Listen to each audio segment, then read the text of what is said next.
arraroa izaten da, ez? Askotan norbaiten bikotekidea ezagutzen zunean lehenago, ez? Eta niretzat ala izan da, ez? Ni lehenengo koro ezagutu nuen, umetan, ez? Eta gero ezagutu zintudan zu, eta ezagutu nuen baita ere Maluta, zu zenuten... Zakurra. Zakur handi eta... Kalpartzua. Ederrura, bai. Eta ezakit, zer daukazuen zuko gogoan... Maluta, hasiko naiz, Zakurretik hasiko naiz, Maluta 10 urte bizitu zen, karri genuen Zangotzatik, zakurrak azitzen dituen bateri zakurkume erosita. Eta ni baserrikoa naiz, baserrian beti izaten ziren zakurrak. Eta zakurrak egoten ziren ikuluan. Izaten ziren etxe zakurrak, izaten ziren eize zakurrak, eta izaten ziren baita ere ardi zakurrak eta abereak zaintzeko edo zaintzen laguntzeko zakurrak. Baina zakurrak ez ziren familiaren zati bat. Zakurrak zeuden ikuluan. Batzuetan igoten ziren bazkal ondoren, zerbait janariren emateko dorrela. Eta bat sartzen zenean, zakur bat sartzen zenean, umea utzi eta beste hiltzen zen. Hirietan ordea, zakurra bihurtzen da sendiko bat gehiago. Eta Malutak 10 urte zituenean, hanka bat gelditu zitzaion zen, Pirineoko mendizakurra, montaña esaten diote. Eta gelditu zen hanka bat gaizki zuela eta hil egin behar izan du genuen. Eta koro negarrez, beste alabak ere negarrez, da pentsatu genuen gehiago zakurrikan ez. Hori da Iruñan izan dugun zakur bakarra. Arraza oso berezia da, ez ziren hartzai zakurrak baizikan ardien tartean, ibiltzen ziren zakurrak, otsoari edo zen arriskuari aurre egiteko.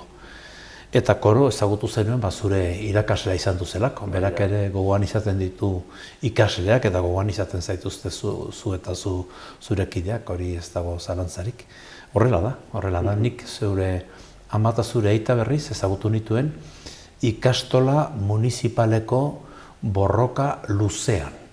Iruñan izan duzelako oso luzea, ikastolak nolabait eredu publikoan sartzeko alegina. Urteetakoa izan duzen. Lehendabizi sortu ziren halako ikastola babestu batzuk, udaletxea babestu batzuk, gero egin zen patronatoa, hori 1979an, zinegotzi sartu ginenean, gero patronato hori igaro zen udaletxekoa izatea, eta Iruñeko eredua, modeloa, etzen beste inon izan du, hemen izan du ziren ikastola municipalak, oraindik ere horrela esaten diete batzuk. Eta gero, hori txertatu zen edo sartu zen sare publikoan.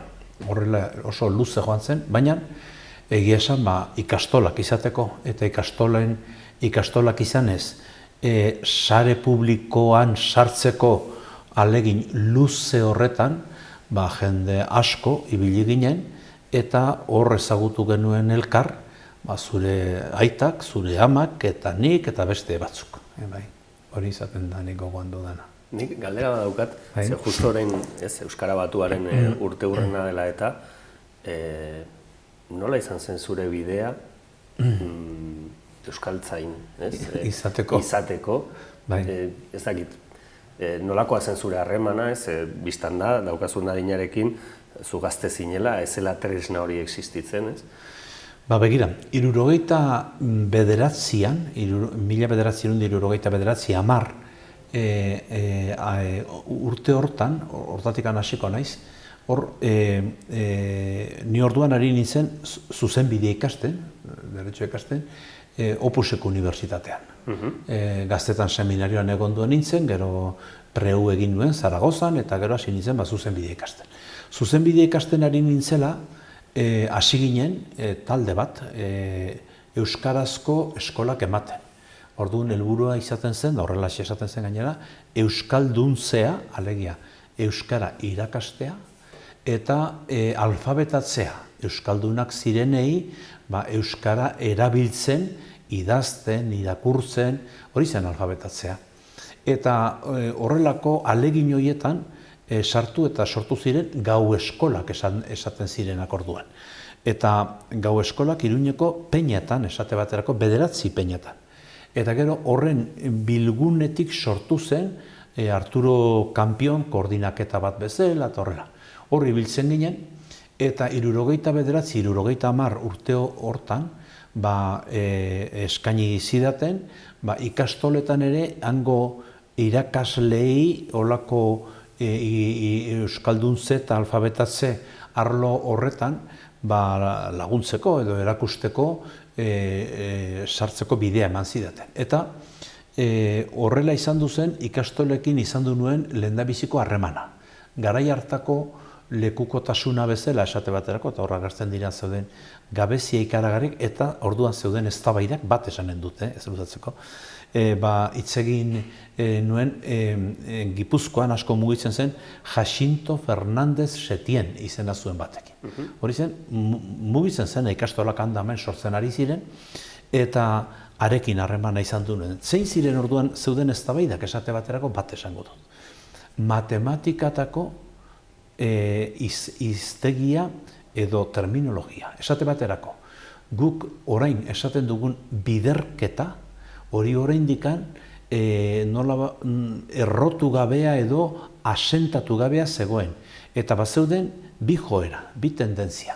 Bat zen, erabiltzea euskaraz multiplikatzeko taula egiteko lauko 16, lau biko 8, lau bosteko 20, hobek izateko lauko 5, 20, bosteko 6, 30. Eta horreri izaten zitzaion batuketa laburra. Pinari gabe. Edoi Etxarte, Iruña, 32, Katagrak kooperatibako kidea, Euskaldun zahar. Lantokian, eta egunerokoan jende askorekin. Nik egiten diot, baina oraindik alabak ez dit erantzuten. Zuka. Hitz eginez, baina ulertu osongi ulertzen dut mendebaldekoa. Gure amona zenak hitz egiten zuena. Nik uste dut gaur egun ez dela posible ez da hizkuntza batean bakarrik bizitzea, ez da hizkuntza handitzat ditugun horietan ere. Eta multzoka egitea eta egia esan, egiten zituzten ere jostailu batzuk, bosteko 5 multzo, eta bosteko 5, 25, bosteko 2, 10, eta hori zen eztabaida bat. Zer gertatzen da? Frantsesez, edo espainolez, edo ingelesez, edo alemanieraz, beste modu bat dago biderketako taula egiteko, eta orduan egin behar izan duzen aukera bat, bider erabiliz. Bider erabiltzen zutenak ere baziren lehenago, eta badaude hor liburuak idatzita, zein izan duzen matematikatako lehendabiziko liburu euskeraz. 1913an nafar batek, Lodosakoa jatorriz, gero Tolosan bizi zen, Isaac López Mendizabal, ezaguna da, ark egindakoa, eta ark bidar erabiltzen zuen, ez bidar baizikan bidar. Eta horrekin, adibide horrekin zer esan nahi dut. Zer premia zegoen euskarak terminologia, izenak, hitzak eta aukerak hartu behar izaten ziren. Eta azkenean, esate baterako Euskaltzaindiak 1975an argitaratu zuen lehendabiziko hiztegia ikastoleko haurrentzat matematikako hiztegia. Eta hor baturatu zen pixka bat, gero Uzeik eta Eluiarrek eta hor jarraitu zuten liburuak egiten, eta sortu zen horko terminologia. Eta hor bezala, geografia edo gramatika edo beste hainbestetan. Eta egitekorik ere asko dago oraindikan, baina guzti horiek horrela joan ziren pixkanaka. Horrela, 79, 70. Eta 72an esate baterako argitaratu nuen liburu bat, zuk eta nik badaukagu berdin gauza bat, eta da lehendabiziko liburua olerki liburua egin dugula, hori askotan gertatzen da, ez gara bat ere originalak ez dut, ni horretan, askotan, baina horrela da, eta liburu hura, Franco bizi zen, eta liburu hura argitaratu nuenean, sekuestratu egin zuten. Eta zergatik sekuestratu zuten, oraindik ez dakit. Zeren eta lehendabi sekuestratu ondoren ireki zizkidaten diligentziak, epaitegiko diligentziak, egin behar izan du nituen adierazpenak, deklarazio batzuk, Tribunal de Orden Publikorako, baina gero ez nuen epaiketarik izan du. Eta liburua han gelditu zen, sekuestratua bezala, eta horrela. Eta egia zen, orduan oraindikan Nafarroan, 72 azari naiz, etzegoen euskarazko idazlerik garai bateko, zer esango dut, Baztanen edo Jose Mari Satrustegi Bera edo olako beste adin bateko persona kendu ezkero etzegoen. Eta orain berriz, nik uste dut euskal idazle uholde bat dagoela Nafarroan, eta gainera guztiz gauza interesgarriak irakurri aldira eta egiten dira, eta hor dago mugimendu hori. Eta horiek izan du ziren ere hasierako ibilerak garai hartan. Arturo Kanpionen, ikastoletan urte hortan, eta urte hortan gainera, Iruñeko ikastola bipusketan hautsi zen. Alde batetik San Fermin gelditu zen, eta beste alde batetik Paz de Ziganda. Hasiera batean, eztabaida baita erlijiosoak eta modu guzietakoak izan du ziren, gerotara ezberdintasun horiek ezabatu ziren, eta bideak nahiko antzekoak egin dituzte, bai ikastola batek eta besteak, eta gero sortu zen jaso, eta horrela, baina hori zen 79, 70 eta hurrengo urtetan. Eta ikastola municipala zelenago aipatu dudan hori berriz, zen 78, 79, 10 urte beranduago. Horrela izan du da euskarazko irakaskuntzaren historia.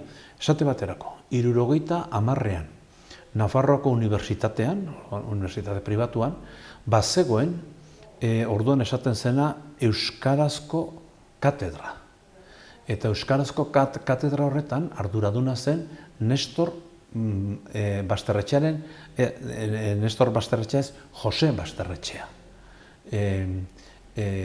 Idazlea zen, egin zituen 2 edo 3 liburu, eta gero, momentu batean, euskara batuaren kontra jarri zen. Euskara batuaren orain dela 50 urteko argazkian, periodikoetan egun hauetan agertu dena argazkian, da Lekuona eta Lafitte eta han daude, eta Michelin eta guzti horiek, han dago, bai. Baina gero euskara batuaren aurka jarri zirenetakoa zen, eta horrek bere eskola hortan, egia esan, hor zegoen, baina ez zuen alegin handiegirik egiten, besteak beste, berak esaten zuelako, eta sinesten zuelako uste dut, euskara ezin zitekeela ikasi amak erakutsita ez bada. Eta jakina orduan, beraren gana joaten zirenak, handiken biegunero horrela alde egiten zuten.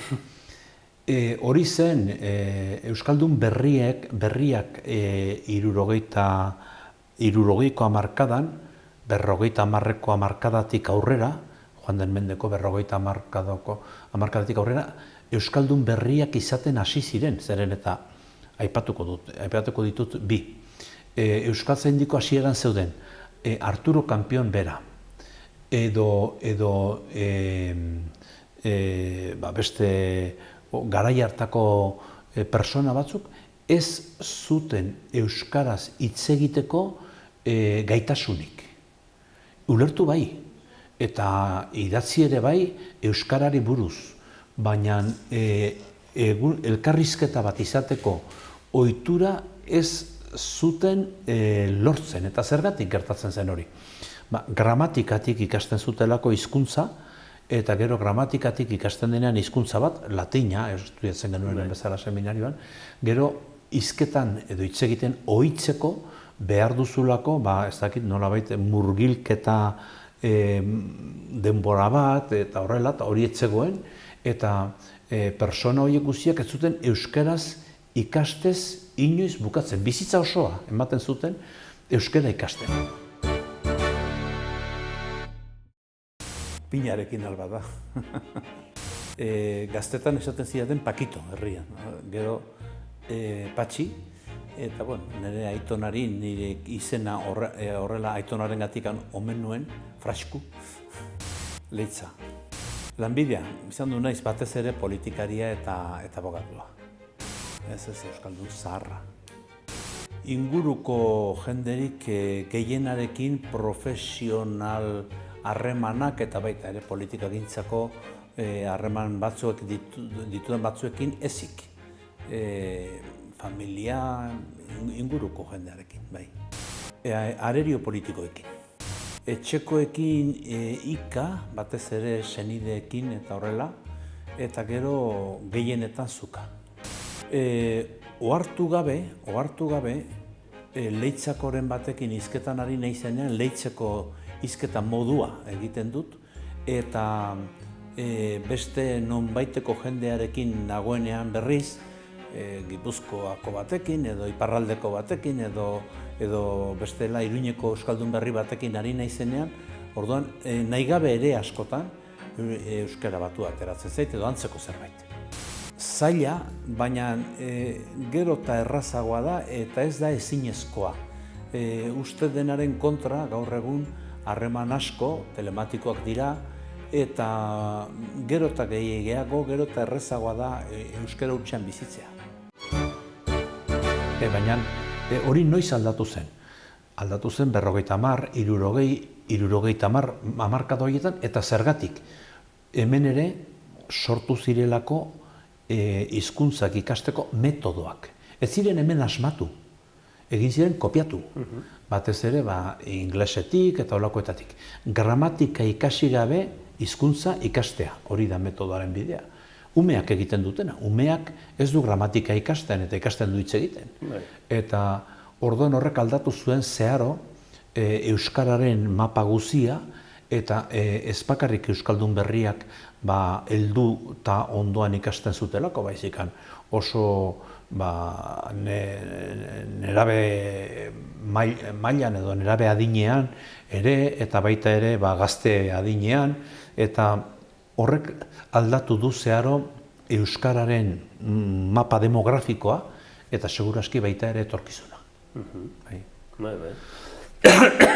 Zalantza bat sortzen zait, iaia teknikoa ez, eta da nola irakatsi hizkuntza bat estandarra existitzen zen baino lehen, ez?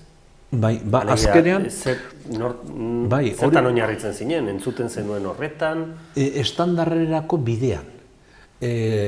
Euskara batuaren zale eta aldekoak ginen, euskara batua izan baino lehenago. Hori dudarik gabe. 74an, egun hauetan ikusi dugu, Baionan egindako jardunaldian esate baterako, 74an eta 74tik 78ra. Arantzazuko bilera izan duzen 78an, horregatik bete dira orain 50 urte. 4 urte horietan Baionan egin ziren bilera batzuetan, han ari ziren asmatzen euskara batuaren egitura nolakoa beharko zuen. Ez ziren hutsetik abiatu asmaketa horretan, lehendikan Azkuek egin zituen bere ahaleginak, eta baita ere Krubigek egin zituen bere proposamenak, eta zeuden asko, baina gutxi gora bere ikusten zen gauza bat. Nahita nahiez, izan behar zuela Lapurtera, Nafarrera eta Gipuzkera hildo horretan erantsiko zen zerbait. Hori bera zen. Azkoek esaten zuen, Bizkaitarra izanik, Gipuzkera osatua.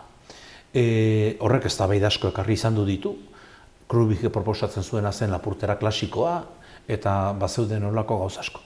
Baina hortikan joan behar zuela ikusten zen. Eta hori defendatzen zutenak,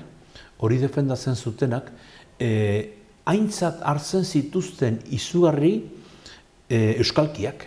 Esate baterako kontraposizioa egin nahi denean euskalkia eta euskara batua.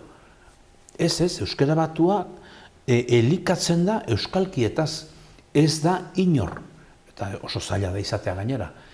Azkue bera baino gehiago arduratu izan dena euskalkietaz. Azkue etortzen zen, udaero Nafarroara edo iparraldera, egun batzuk pasatzea Aezkoan, Erronkarin, Erroibarran, eta Xuberoan, eta Baigorri, eta horri biltzen, berezitasunak eta nola erabiltzen zuten aditza eta bat eta beste.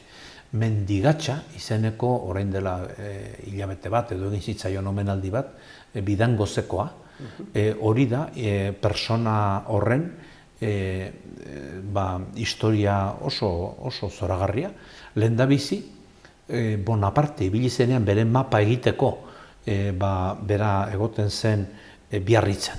Eta Biarritzetik etortzen zen Erronkarira. Eta hitz egiten zuen Ustarrozko birekin, Erronkariko beste birekin eta Bidangozeko beste birekin. Eta zer esaten zien? Esaten zien Erronkariko ara, hemen daukazu San Mateoren evangelioa. Jarri zaidazu Erronkariko euskaran. Eta hori egin zuen Ualde izeneko apaiz batek, da Erronkarieraz dagoen testurik luzena. Gero esaten zion, hau da Asteteren dotrina, jartzaidazu euskeraz, eta hori ere. Eta Mendigatxari esaten zioten, esaizkidazu hemen esaten diren kontuak, eta hemen esaten diren erranairuak edo errefrauak, eta hemen dauden kantak, eta bildu zituen 10 kanta, eta horrela. Eta Mendigatxak izan duzuen Azkuerekin 40 urteko harremana. Eta egin zuten trato bat oso polita. Tratoa zen, Mendigatxak idatzi behar ziola Azkueri hilabetero karta bat, hilabetean karta bat. Eta hori 40 urtez. Eta karta horiek denak daude Euskaltzaindian. Zoritxarrez, ez dira gorde, Azkuek berari idazten zizkionak. Hori familia, Mendigatxaren familia joan zen Tuterara, eta handago, eta izan du ziren egun hortan, da oso jatorrak eta horrela, baina karta horiek ez ziren gorde, baina besteak bai. Eta handikan ikasi zuen guzia, bere morfologiako liburuetan, bere hiztegietan, hor gorde zuen, eta Euskara batuaren helburu hori egiteko aleginetan beti dialektoak oso gogoan izaten ziren. Gertatzen dena da, gero aukerak egin behar zidera. Esate baterako, bat oso erresa, Nafarroan, gainera, aditzaren iragana. Zenidan. Nafarroan hori esaten da, 2 moduz. Sartu gabe, zerako lapurteraren, zenidan, leitzan horrela esaten da, zinien, edo zidazun. Regularra da zidazun. Didazu bezala, didazu, zidazun. Regular hori aukeratu behar zuten, etxarrearen atzen zidazun esaten dute. Behar bada bai. Baina aukeratu zuten zenidan zergatik, askoz ere zabalduagoa dagoelako. Eta holako gauzak orduan, hutsegiteak egin dira estandarizazioa egin denean, bai. Zein da batua egiteko bidea? Batua egiteko bidea da pixka bat, erabiltzen denetik edo gehien erabiltzen dutenetik edo gehien ulertzen dutenetik abiatzea eredu batzuk horrela ipiniz. Hiria. Bueno, imaginatzen dut tarte honetan jende asko esango duela denetarik, eta ni bloke hortan ere egongo naiz denetarik, bai. Bai, gehiegi. Bukatu dudan azken liburua izan da Mundo en Venta, Rodolf Gistinena, dela ezagutzen ez nuen Frantziako saiogile bat, bereziki turismoari buruz eta hiriak nola eraldatzen ari diren eta seguraski ez oso norabide pozgarri batean. Lakiz beltza. Ez. Bai, nik esango nuke baietz. Kalafelera. Honera denera joan naiz, nola egiten zen, galdetu didazulako nola egiten zen, estandarizatu gabe zegoen hizkuntza batekin, halako ikasketak emateko eta hori guzia, bide hortan abiatuta, naiz eta hiztegiak falta ziren, gramatikako irizpideak falta ziren, eta hori guzia falta zen. Eta gainera, beste toki batzuetan izan du da estadua, eta estaduak egin du bere boletinaren bidez estandarizazioa. Eta hemen ez dago estadurik, eta gainera ez da izan bide hori orduan, herriak onartu du gehiengo handi batean behintzat, hor dagoen erakunde batek, Euskaltzaindiak, esandakoa onartzea. Hori izan du da bidea. Galdera badaukat, zentzu horretan, eta da, zuk ikusi duzula zein den estandarizaziorik gabeko egoera bat, eta gaur eguna, ez? Nik adibidea jarriko dizut, egun hauetan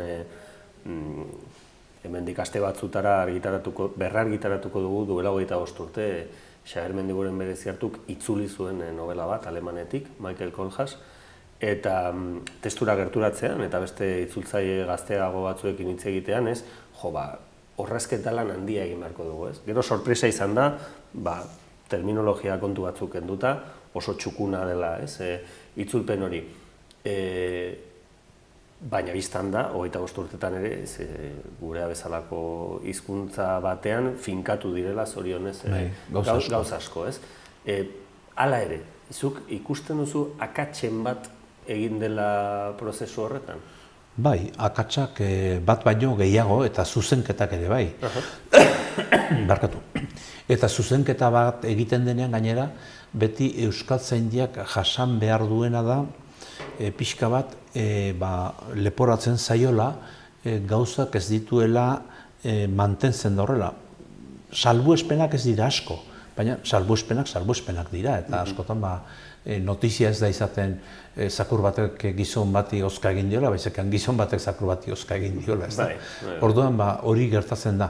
Baina bai, estandarizazioaren premia eta beharra izugarrizkoa zen. Estandarizaziorik gabe esate baterako ikastoletako, eskoletako liburutegiak ezinezkoak ziren, aipatu dut matematika lehenago. Baina ezinezkoa zen ere erdi mailako ikasketetan, unibertsitateko ikasketetan aurrera pausoak ematea.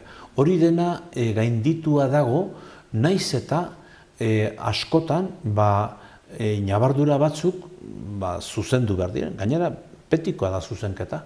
Espainiako akademiak ere bere aurrekontu ikaragarriarekin, bere medio ikaragarriekin, baina egunero astero biltzen dira.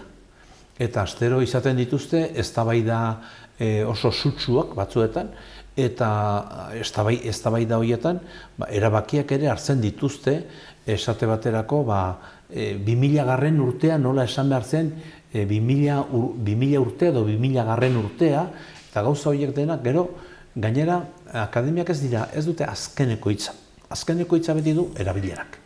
Eta orduan akademiak badaki, naiz eta 180ean aukera bat egiten duenean, aukera hori aurrera aterako dela, beste 110ean, beste modu batzuk gainditzen zaizkio, eta orduan zer egin behar du akademiak, egoera berri horretara egokitu. Ez dauka beste erremediorik, baina hori hemen eta Inglaterran eta Frantzian eta non nahi. Ez dira toki guzietan hemen bezala izaten gauzak, zeren beste toki batzuetan esan bezala, badaude aginte politiko bateratuak, badaude baita ere betiko erreferentzialtasuna daukaten erakundeak, Filadelfiako ez dakiz zein, edo badaude olakoak, ez da. Baina, hemen urrats handiak egin dira, gehiengo batean egina dagoela esan daiteke euskara batuaren apustua, baina hitz egiten dugunean itanoaz eta beste hainbeste gauzataz, beti zehazteko premiak eta beharrak egoten dira. Eta gero badaude beste gauza batzuk zientzia direnak. Esate baterako, gramatikaren arloan, gramatikak azkenean zer egiten ditu. Halako eredu edo arau batzuen irizpideak eman, baina irizpide horiek ere aldatzen dira denboran zehar. Esate baterako, euskaraz, ergatiboa dago, ergatiboa. Nork egin du, hori ez dago hizkuntza indo-europearretan. Hizkuntza zahar batzuetan agertzen da ergatiboa. Eta ergatiboa dagoenean horrekin gertatzen zaiguna da objektu zuzena dena, edo komplemento zuzena dena, eta esaldit intransitiboko subjektua dena gauza bera dela. Gizona etorri da, gizona ikusi dut, bietan gizona berdina da. Eta orduan horrek izena zergatikan eduki behar du ezberdina, behar bada horreri erantzun behar dio gramatikak eta erantzungo dio modu ezberdinetan, eta horreri bide utzi behar zaio, ez dago askatasuna utzi besterik. Zentzu horretan, agian salbuespena dira ez, ni asko harritzen nau esaterako ez, Bilbon futbol zelai berri bati, ez? Barria jartzen diotenean, ez? Ala Euskara batuaren alde hainbeste egin duen musika talde batek, ez? Oskorrik bere azken diskoetan egitea halako garrantzia ematea euskalkiari, ez? Ikusten duzu hor, ez dakit, agian mendebaldetik azken aldian... Ez bakarrik mendebaldetik, baina mendebaldetik bereziki izan du da halako erresistentzia bat edo kontrakotasuna azaltzeko modu bat. Mendia. Begira, gaur hari nintzen ikusten Benito Lertxundik argitaratuko duela disko berri bat 10 kantarekin da, hori erosiko dut. Aukeratu behar dudanean, Lertxundi, Lete, nire garaiekoak eta bestela, edozein klasikoa ere bai, musika klasikoa ere bai. Gaztean nintzenean txistuarekin ikasi nituen, lehendabiziko urratsak eta baita ere, pianoa eman nuen 2 edo 3 urtez, pianoarekin gutxi aurreratu nuen, txistuarekin noraino, Segurako Alborada, Leitzeko Alborada, tolako gauzak, baina ez beste txistulari jaioekin aritzeko moduan. Bai, hori da nire esango nuke grina eta baita ere askotan erortzen naizen amildegia edozein gauza, noiz nahi eta denetarik. Azken liburu osoa irakurri dudana, zeren askotan izaten ditut hola zatika eta banaka, aritu naiz egun hauetan, egon dugera ere Arantzazun 3 egun, eta hola liburu osoa izango zen Juan Mari Torrealdairena, Euskararen aurkako erasoa, naiz eta gehiena erderaz dagoen. Azken filma, egia esan, nola buruz esateko, ez zinean, hori badakite ez nukela egin beharko, baina telebistan ikusitakoa izango da, Europako, badakite, Sueziako ingurunean kokatutako pelikula bat. Orain ibili mendian pixka bat eta joan etorriak egin, horrelako gauzak, baina kirola ez dut egiten jada. Behar baino gutxiago, ez naiz asko bidaiatua eta behar bada, gogoan hartzen ditut beti joaten naizen tokiak eta behar bada aukeratu behar banu toki bat, Europako hiri bat, baina ez dut asko bidaiatu. Joan ondoren gustatzen zaizkit, baina askotan ez dut alferkeria jotzen hau joateko. Azken bidaiatzeagatik egin genuen bidai bat Santander, Burgos eta hortikan ibili ginen, da etorri 3 egunetan. Eta ez bakarrik esaten dudanean, jarriko ditut ere beste 2 adibide. Adierazi nahi izan du da, bai umorean edo bai hizketa kutxuntasuna adierazten duten hizketan, halako hurbiltasun bat dialektoetara, musutxue. Eta gero, umorea adierazteko euskara traketxitzegin euskara batua eta traketxitzegite horretan hurbilketa balego bezala euskalki baten gana. Horiek denak hor daude eta nire ustez zuzendu beharrekoak dira. Baina jendeak jakin behar du, hizketan zaudenean Leitzako edo Etxarriaranazko edo nonbaiteko auzo batean bertako hizketa erabiltzea guztiz zilegi dela eta horrela egiten da, eta horrela egin behar da, zalantzarik ebe. Baina egiten duzunean, Etxarriaren Asko edo Leitzako edo Berastegiko edo Aramaioko gitarau bat, programa bat festetakoa, ez da Aramaiorako bakarrik, ez da Eibarrerako bakarrik, da Eibarko jaiak nola diren jakin dezaten Tolosakoak eta jakin dezaten Bilbokoak, horretan pentsatu behar duzu. Baina nik uste dut gauza horiek ezinbestekoak direla eta azkenean behar bada umorea, nolabait esateko serioa, esan baldin baliteke horrela, umore serioa edo iraunkorra dena egingo dela baita ere euskara estandarizatuan eta bere bidea egingo duela. Geldituko da nonbait euskara gaizkitz eginez edo traketsitz eginez edo hiruetatik dagoelako euskalki baten antzeko hizketa erabiliz egin diteken umorea, bai, baina izango da gauza oso bazterrekoa edo oso marginala behar du. Ezin diteke izan hori umorearen ezurdura.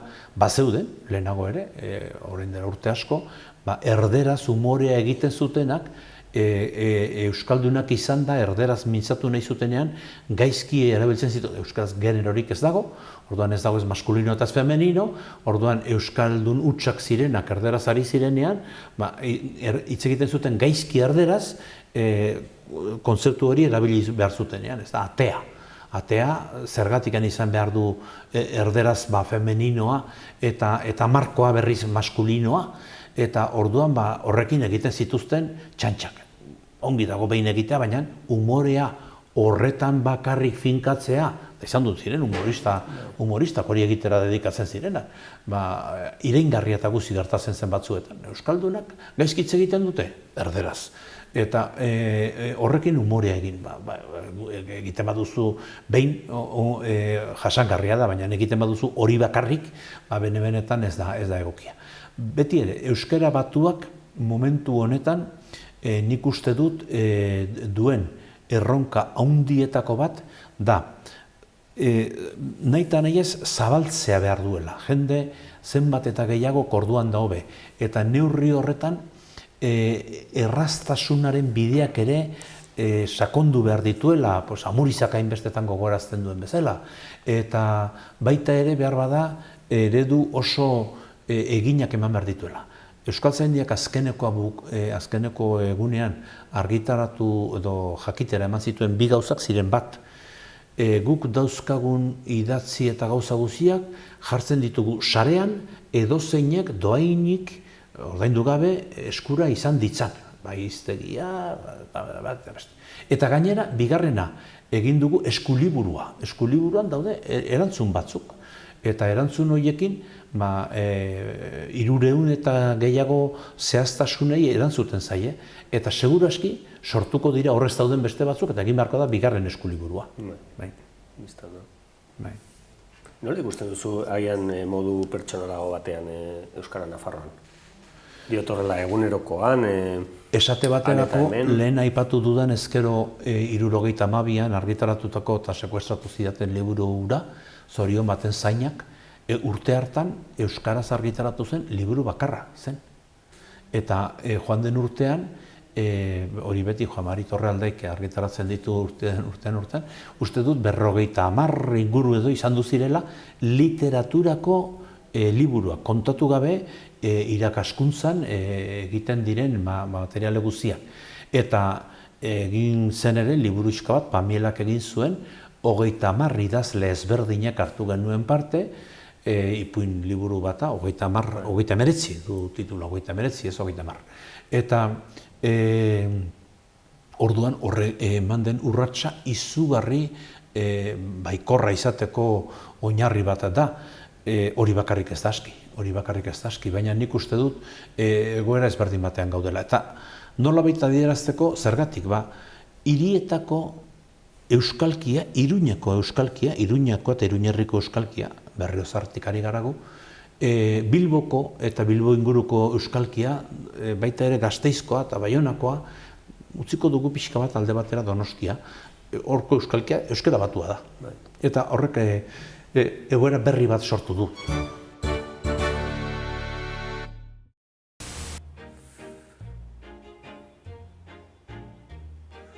Jo, bilatu beharko nuke. Zerbait. Jo, ez naiz erraz lotxatzen egia esan. Opera bat. Paseatu. Gasteiz. Janariak, liburua eta musika.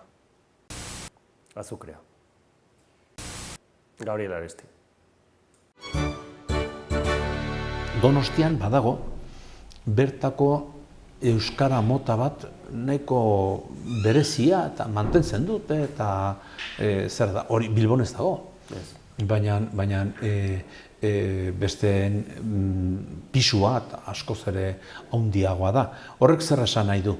Estandarizazioaren bidetik joan beharra daukagula, zalantzarik gabe, eta horretan badaudela bai premiak, baina badaude ere aurrera pauso handiak emandakoak. Eta horretaz gainera, zalantzarik gabe, estandarizazioak behar dituela egunero, hilabetero, zuzenketak eta azterketak eta kritikak eta autokritikak eta nahi den guzia, baina maila horretan, estandarizazioaren maila horretan, ez sakabanak eta horretan. Eta euskalkiak zer? Euskalkiak tokian tokiko harremanetarako erabili behar dira, tokian tokiko harremanetarako erabiltzen dira gainera, eta gainera hori gertatzen zaigu ohartu gabe ere, ni nire burua jartzeagatik adibide bezala, ez da? Leitzako batekin ari naizenean euskaraz, nahi gabe, mintzatzen naiz leitzeko euskalkian, ohartu gabe. Eta beste nonbaitekoakin ari naizenean, eritzen naiz, euskara batuaren antzeko, euskara modu batean, orain ari naizen bezala, eta hori gertatzen zaie denei, eta bakoitzak bere tokiko eta bere jaioterriko hizketa badoka. Baina biltzen direnean, Iruñeko neskatu eta mutiko batzuk, Etxarriaren asko neskatu eta mutiko batzuekin, eta Elizondoko mutiko batzuekin zertan hitz egiten dute? Estandarizatuaren inguruko zerbaitetan. Bai. Kontua, agian horrela, zain nola esan, teknikoagoa, politikoagoa, ez? Eta da, zer gertatzen da gure hegoaldearekin, ez? Nafarroa hegoaldearekin, ofizialtasunaren aferarekin, ez? Egia da, ez? Esloganarekin nolabait esatearren, behintzat euskaldunok ados egon gaitezkela, ez gero badirudi beti problema teknikoa daudela hori aplikatzeko. Niri Iruñerritik ere askotan zalantza jartzen zaitez, nola ez zaidan gustatzen Madrilen erabaki dezaten, ala Bilbon esan dizaguten zer egin behar dugun, ez litzaiake gustatuko ez da ere gauza bera egitea beste toki batzuetako jendearekin, ez? Baina aldi berean uste dut tuterako euskaldunek ere badutela eskubidea behintzat, ez?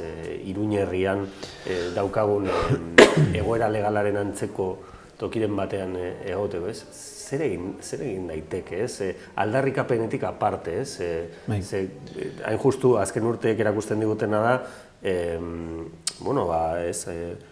oposizioan eta salaketan badugula esperientzia bat eta are ongi aritzen garela, baina gero hori praktikan martxan jarri behar denean, gauzak ez da errazak alazaiet diren, baizik eta bestelakoa direla, ez? Eta nola jar daiteke martxan eskubide zabalketa bat, ez? Nafarroako eremu ez euskaldunean. Eztabaida hori oso zaharra da, 1978tik eta 1980tik dator. Eta lehendabiziko gauza, markatu.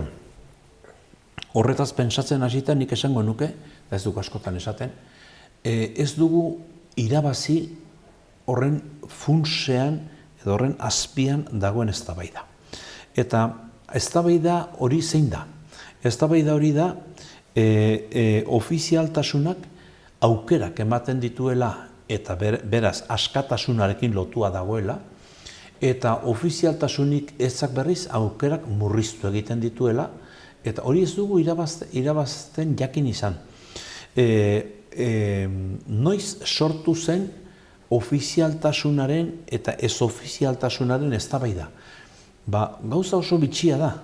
Larogeian, ikertzen aritua naiz Frankotan, larogeian Nafarroako parlamentuan hartu ziren bi erabaki oinarriak orduan egin behar zen, oraindik izena etzen erabiltzen amejoramentuaren izena, izen mediebala.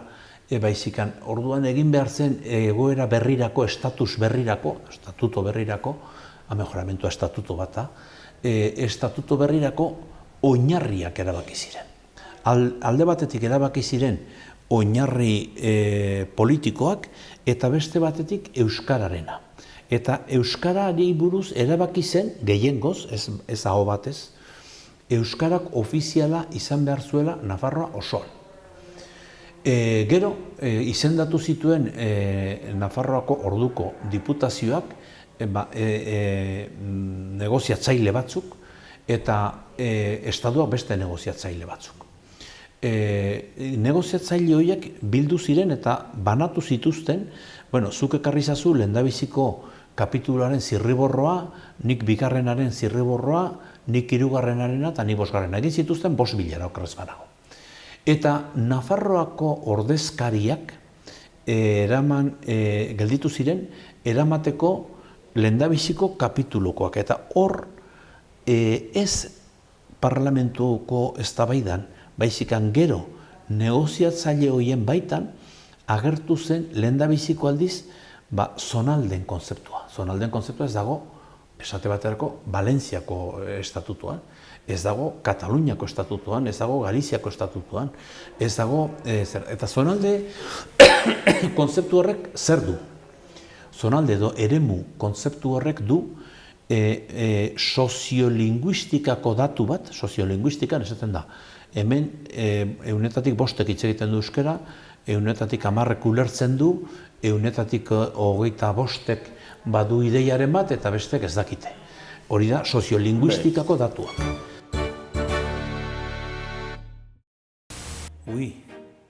Ez dakite hori aukeratzea erraza den, baina esango nuke ez dakit, txiste esango nizuken orain, ez zait bururatzen bat aukeratzeko. Ez dut horrelakorik botatzen dut aitzitik lurra desegiteko gai da gizateria eta hemendik aurrera gainera hori egiteko gai dela badaki eta euskalo zer egingo duen arriskuen giltzak baldin badaude ergel batzuen eskuetan. Leitzari, itxasoa. Behar bada mugaz muga ibili, badago gainera hori egiteko ohitura bat, gertatzen dena da apustu gisan egiten dutela eta oso gogorra da, baina mugaz muga ibiltzea eta hori bai, gainera inguruko herriak ikusten dituzu ere horrela eta aldaketa ohartzen da bat alegia. Orain dela 20 urte, 20.000 ardi ibiltzen ziren tokietan, orain ibiliko dira 2.000, 200 behi ibiltzen ziren tokietan ibiliko dira 20, eta mendietako larreak eta basoak ere bai, aldatzen ari dira pixkanaka eta hori da beti unkitzen hauena alde batetik eta harritzen hauena ere bestetik. Leitzan jaio, Iruñean bizi, ni hor geldituko nintzateke, izugarri polita iduritzen zait.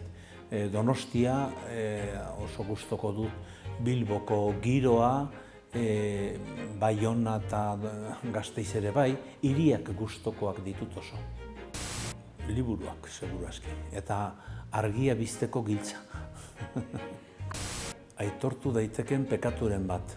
Behar bada, askotan, beti gertatzen zaigu lagunen bati, edo laguna ez den norbaiti beharraina ez lagundu izana. Euskal munduan, begira, aipatzera noa lagun bat eta kide bat azkeneko joan den ostiralean izan duzuelako gaitz batek eman zion, hizketan ari zenean Euskaltzaindiko kongresuan, Arantzazun, Biltzarrean, Andres Inigo izan duzuen halako iktus bat bezalako zerbait, eta gaur esan didate dagoeneko hobeki dagoela, baina geroztik ospitalean dago. Baina politika linguistika ez da hori. Politika linguistika da eskubideak nola emango zaizkion euskaraz dakienari, ez dakienari, jakin nahi duenari eta jakin nahi ez duenari. Hori da politika linguistika. Eta bi gauza horiek nahasi ziren eta soziolinguistikako konzeptu bat sartu zuten politika linguistikaren arloan. Baina sartu zuten argudio batekin, ofizialtasuna inposaketa da. Eta horrekin mantendu dira. Eta hori guztiz gezurra da, ofizialtasuna da aukera. Ofizialtasuna da, eta gero hori gertatu zen amejoramentu egin zenean. Etorri zen 86an Euskararen legea, eta sortzen dira 3 zonaldeak. Zonalde mistoa, zonalde ez euskalduna da. Zonalde mistoa sortzen denean, 86an Euskararen lege foralean, zonalde mistoan Euskara ofiziala da edo ez da ofiziala. Eta eztabaida horrek iraundu 86etik hasi eta gaur arte. Egia esan, epaitegietan behin eta berriro esan dute ez dela ofiziala. Alegia, ofiziala bakarrik dago Nafarroan zonalde euskaldunean. Zonalde mistoan ez da ofiziala eta zonalde ez euskaldunean are gutxiago. Baina zonalde mistoan badaude ofizialtasunaren eduki edo zantzu batzuk. Eta nik orain, Iruña zonalde mistoa da, baina Lizarra ere bai, baina orain Tafalla eta Zangotza ere bai, eta Artajona eta guzti horiek. Orduan, galdera hau egingo nuke, Tafallan aldaketa eman zenetik, alegia, zonalde mistoa izatera igaro zenetik, baldago norbait kexa egin duena berari inposatu zaiolako zerbait lehen inposatzen ez zaiora. Nik ez dakit inor bat dagoen. Zangotzan bai aldago norbait. Eta Lizarran balda norbait. Orduan, tutera zergatik ez dituzte izan behar, tuterakoek, Tafallakoek dauzkaten eskubideak edo albideak. Lehendabiziko gauza da, ez dugula jakin izan du hori behar bezala eztabaidatzen. Bigarrena, zonalden konzeptua ez dagoela beste inon, eta gainera, nire ustez, nahasketa baten ondorioa dela. Eta hirugarrena, hori aldatzeko aleginak, gauden legaldi honetan ere, aldaketaren legaldia esaten den honetan, kuatripartitoa gobernuan dagoen honetan ere, ja igaro dira. Hori ja bukatu da, eta ez dago hor aldaketa hori egiterik. Agian, behar bada, tuteran, eztabaida sortu beharko litzateke tutera zonalde mistora igarotzeko, baina hori beste gauza bat da, beste gauza bat da. Baina bai, zonalden konzeptuak nire ustez izugarrizko atzerakada eman digu, eta gainera, sortu ditu egoera guztiz bitxiak. Esango dut adibide txiki bat, abogadu mailakoa edo epaitegi kutsukoa. Multa bat sartzen baldin badiote murtxanteko persona bati Badalonan, multa hori etorriko zaio katalaneraz. Eta berak egin dezake elegitea, errekursoa, euskaraz, zeren eta estaduko prozedura administratiboko legean esaten du, autonomia batean hizkuntza ofizial bi daudenean, ez du Nafarrokoa ez du aipatu ere egiten, eta murtxante dago bi hizkuntza ofizial dauden autonomia batean, egin dezake errekursoa hizkuntza horietako batean. Orduan, Badalonako udalari bidaltzen baldin bazaio errekursoa euskaraz murtxanteko batek, eta hori eginak gaude, hori guztiz legezkoa da. Aldiz, murtxanteko horrek bidaltzen badio euskaraz errekursoa Iruñeko udalari, ez da zilegi. Begirazazu ze gauza bitxiak gertatzen diren. Eta egia esan, horrekin, azkenean, ez da atzera pena besterik sortzen, baina nik uste dut eman den urrats hori alegia zonalde mistoa haunditzea, Nafarroaren erdiko marra zabal hori, Lizarra, Tafalla, Sangotza, hori dena zonalde mistoa bihurtu izanak egoera ezberdin bat sortzen du, eta nik uste dut hurrengoa beharko lukela Lodosa, Tutera, eta nahi duten udalek, nahi baldin badute, behintzat zonalde mistora igarotzea, eta orduan legea aldatu beharko litzateke erroerotik. Oraingoz, legealdi honetan ez dirudi hori posibletik. Bueno, Patxi, mila esker nik segiko nuke, horrela galderak egiten, plazer bada, horrela hitz egitea, agian egunerokoan hain lotuta ez dauden gaien inguruan, eta izango dugu aukera segitzeko. Zuk nahi duzunean, badakizu, ni hizketarako beti prest. Bai.